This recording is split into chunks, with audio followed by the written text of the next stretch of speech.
Bangkok में 12:50 पर भूकंप आया था और इस वक्त भी बैंकॉक में मलबा हटाने का काम जारी है।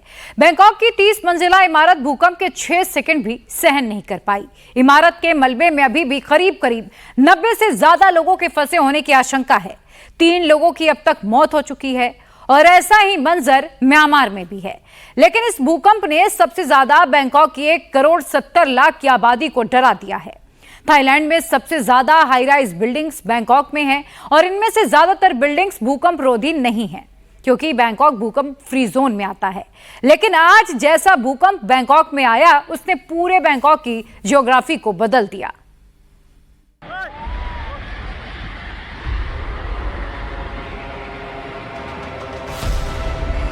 सिर्फ 6 सेकंड में पूरी बिल्डिंग जमींदोज हो गई।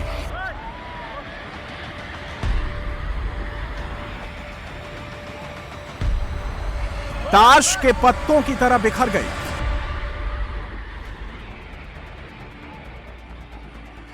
सड़क पर हर तरफ अफरा तफरी मच गई। आसपास मौजूद लोग जान बचाने के लिए भागने लगे। सैकड़ों टन की यह बिल्डिंग जब गिरी तो करीब 2 किलोमीटर दूर तक धूल का गुबार दिखा।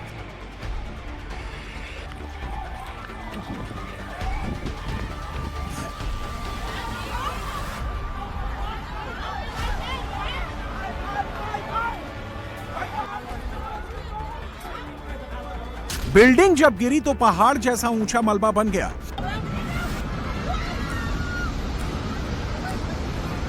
जब बैंकॉक की बिल्डिंग गिरी तो दूर दूर तक दिखाई दिया। अलग अलग कैमरों और अलग अलग एंगल से सब कुछ रिकॉर्ड हुआ। इतना खतरनाक दृश्य बैंकॉक में कभी नहीं देखा गया। जब यह बिल्डिंग गिरी तो लोगों को यह भी नहीं पता चला कि यह निर्माणाधीन बिल्डिंग है या रिहायशी। जब यह बिल्डिंग गिरी तो लोगों के होश उड़ गए। लोग अचानक से सकते में आ गए। यह बिल्डिंग कितनी ऊंची थी इसे हम कुतुब मीनार से समझ सकते हैं। कुतुब मीनार के ऊपर कुतुब मीनार खड़ी कर दें, यानी 350 फीट ऊंची थी यह बिल्डिंग। यह बिल्डिंग बैंकॉक के चटुचक बाजार के पास की है जो निर्माणाधीन थी और भूकंप की वजह से देखते ही देखते जमींदोज हो गई।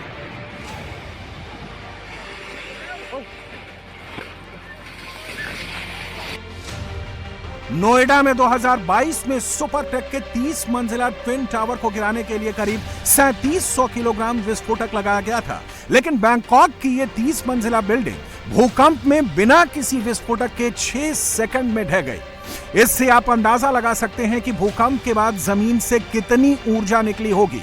So I was in this building right behind me.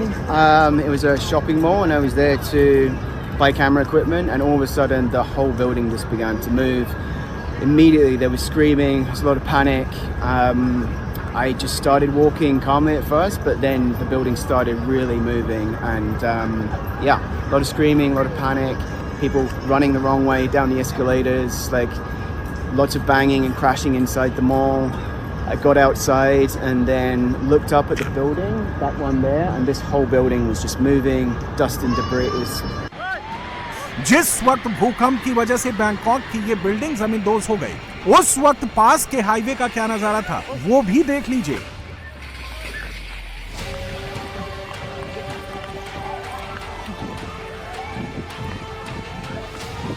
Highway पर गाड़ियां चल रही हैं, तभी अचानक भूकंप आया और तेज आवाज के साथ निर्माणाधीन बिल्डिंग कुछ ही सेकंड में जमींदोज हो गई। ऐसा लगा जैसे कोई तेज धमाका हुआ। लोगों ने सड़क पर अपनी गाड़ियां रोक दी। जहां थे जैसे थे खौफ के साए में सहम गए। इस मलबे की ऊंचाई करीब 50 फीट है। मलबे का वजन कई टन है। इसे हटाने में बहुत वक्त लग जाएगा। एक एक खंभे जो कई टन के हैं। इस मलबे में कई लोग दबे हैं। कितने जिंदा हैं, कितने मर चुके हैं, कुछ कह नहीं सकते हैं। ऐसा नहीं है कि यह बिल्डिंग कमजोर थी, यह काफी मजबूत थी। कमी सिर्फ एक थी कि यह भूकंप रोधी नहीं थी। भूकंप कितना खतरनाक होता है, कितना तबाही लाता है, अब ये पूरे बैंकॉक को समझ में आ चुका है।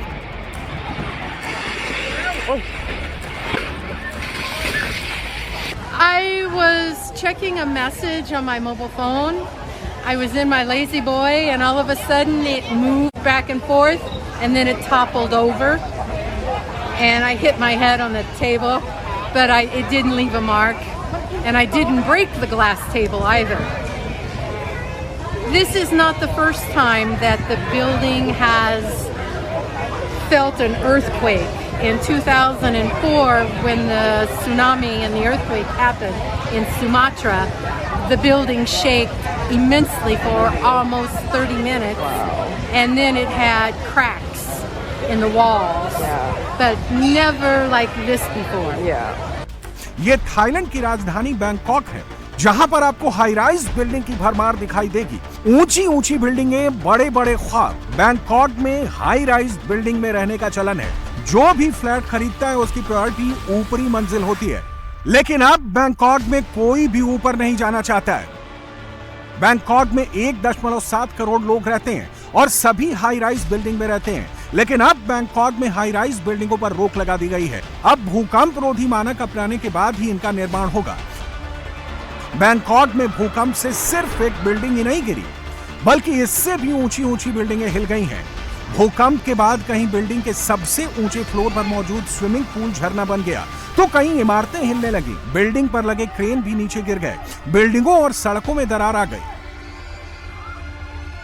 All of us are sitting out hungry. There are small kids who are very scared and they are crying a lot.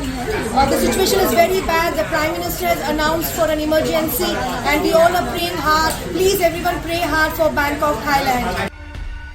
Bangkok में भूकंप इतना तेज था कि लोग बुरी तरह सहम गए। लोग ऊंची बिल्डिंग और ऊंची इमारतों से बाहर आ गए। सड़कों पर सैकड़ों की संख्या में लोग इकट्ठा हो गए। बिल्डिंगों और सड़कों में दरारें आ गई। भूकंप के चलते कहीं इमारत में बने पुल पर रखे पत्थर गिर पड़े, तो कहीं छत के टुकड़े नीचे गिरने लगे।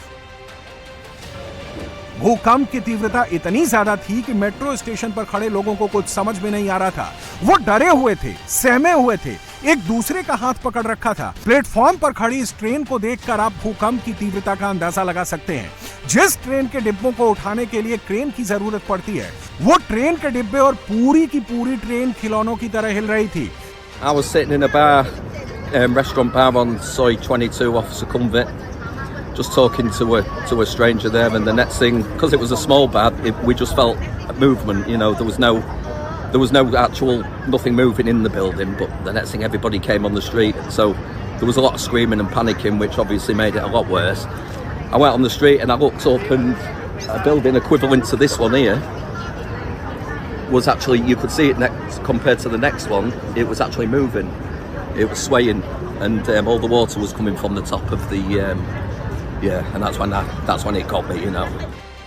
बैंकॉक में जिस भूकंप से अब तक की सबसे बड़ी तबाही हुई है, सबसे बड़ी आपदा आई है, उस भूकंप का केंद्र बैंकॉक से 1000 किलोमीटर दूर म्यांमार के मांडले शहर के पास था। भूकंप शुक्रवार सुबह 11:50 पर आया। इसकी तीव्रता 7.7 थी। 12 मिनट बाद आफ्टर शॉक भी आया, वो भी 6.5 की तीव्रता वाला था। अगर किसी भूकंप की रिक्टर स्केल पर तीव्रता 7.7 की है तो वो कितना खतरनाक होगा, इसे आप ऐसे समझ सकते हैं। रिक्टर स्केल पर भूकंप की तीव्रता को मापने का एक पैमाना है जो 0 से 10 तक जाता है। हर एक अंक बढ़ने से भूकंप की शक्ति लगभग 10 गुना बढ़ जाती है। 7.2 की तीव्रता वाले भूकंप को भारी तबाही की श्रेणी में रखा जाता है। यानी अगर 6.7 की तीव्रता वाले भूकंप की तुलना 7.7 से करें तो 100 गुना से ज्यादा विनाशकारी होगा। मेरी नजर जब सामने की दीवार पे पड़ी तो वहां पे दीवार पे क्रैक आना शुरू हो गया था। तो जैसे हम मूवीज में देखते हैं कि कोई अगर अर्थक्वेक आता है तो दीवारों पे क्रैक आता है, तो मैंने अपने आंखों के सामने दीवार पे क्रैक आते हुए देखा। मॉल्स से लोग बाहर आ गए, घरों से लोग बाहर आ गए, होटल से लोग बाहर आ गए और इमीडिएटली सब कुछ बंद हो गया। इंटरनेट की जो सारी सेवाएं हैं सारी बंद हो गई। सब लोग जब बाहर आ रहे थे तो एक दूसरे पे गिर रहे थे, लोगों को चोटें लग रही थी। और जब मैं बाहर निकली अपने होटल से और मेन रोड पे जब मैं गई तो मैं देखती थी लिटरली हवा में उड़ रहा था। जब हम मूवीज में उड़ते हुए देखते हैं चीजों को, क्योंकि इतनी गंदी तरीके से भूकंप इतना ज्यादा ये स्ट्रॉन्ग था कि जो बालकनी की पूरी रेलिंग है वही पूरी की पूरी उड़ गई। तो जब वो उड़ेगी तो किसी पे लगेगी, उसको चोट आएगी। तो लोगों को चोट भी आ रही थी, देख रहे थे बहुत लोग गिर रहे थे। म्यांमार के इतिहास में यह दूसरा सबसे बड़ा भूकंप है। म्यांमार के मांडले सिटी के एयरपोर्ट की तस्वीरें दिखा रहे हैं। यहां भूकंप के बाद भगदड़ जैसा मंजर पसर गया। भारी भरकम विमान डगमगाने लगे, तुरंत सायरन बजने लगा। लोगों को सुरक्षित करने के लिए तैनात सिक्योरिटी के जवानों ने मोर्चा संभाला। डरे सहमे लोग खुद को बचाने के लिए भागते दौड़ते दिखे। थाईलैंड के मुकाबले म्यांमार में अधिक भूकंप आते हैं। इसकी वजह म्यांमार में धरती की सतह के नीचे की चट्टानों में मौजूद एक बहुत बड़ी दरार है। इसे सगाइंग फॉल्ट कहते हैं। ये मांडले शहर से भी होकर गुजरती है। 1930 से 1956 के बीच सगाइंग फॉल्ट के पास रिक्टर पैमाने पर 7 की तीव्रता के 6 भूकंप आए। म्यांमार में भूकंप आया तो अपने साथ बड़ी तबाही लेकर आया। भूकंप का केंद्र म्यांमार था तो जान माल का नुकसान भी सबसे ज्यादा यहीं हुआ। यह तस्वीर म्यांमार के सगाइंग की है, जहां भूकंप की वजह से आइकॉनिक सगाइंग ब्रिज तबाह हो गया। इस ऐतिहासिक ब्रिज को अवा ब्रिज के नाम से भी जाना जाता है। 91 साल पुराना यह ब्रिज मांडले और सगाइंग क्षेत्रों के बीच इरावदी नदी पर बना हुआ है। भूकंप की वजह से यह पुल ढह गया है। म्यांमार की इस बिल्डिंग की हालत देखकर अंदाजा लगा सकते हैं कि यहां भी भूकंप के झटके कितने तेज थे। भूकंप की वजह से म्यांमार में कई ऐतिहासिक और प्राचीन इमारतों को भी नुकसान पहुंचा है। यह म्यांमार की राजधानी नेपिदा का प्राचीन मंदिर है। यह मंदिर भूकंप में पूरी तरह से तबाह हो गया है। ये मांडले यूनिवर्सिटी की तस्वीरें हैं। जिस तरह के दृश्य यहां दिखाई दे रहे हैं वो बड़ी तबाही के संकेत हैं। भूकंप के बाद यूनिवर्सिटी की बिल्डिंग से धुआं निकल रहा है। अभी जो तस्वीरें आ रही हैं ये शुरुआती तस्वीरें हैं। थाईलैंड और म्यांमार में अब राहत और बचाव कार्य जारी है। नुकसान कितना हुआ है, कितने लोग हताहत हुए हैं, इसका एग्जैक्ट नंबर आने में अभी कई दिन लग सकते हैं।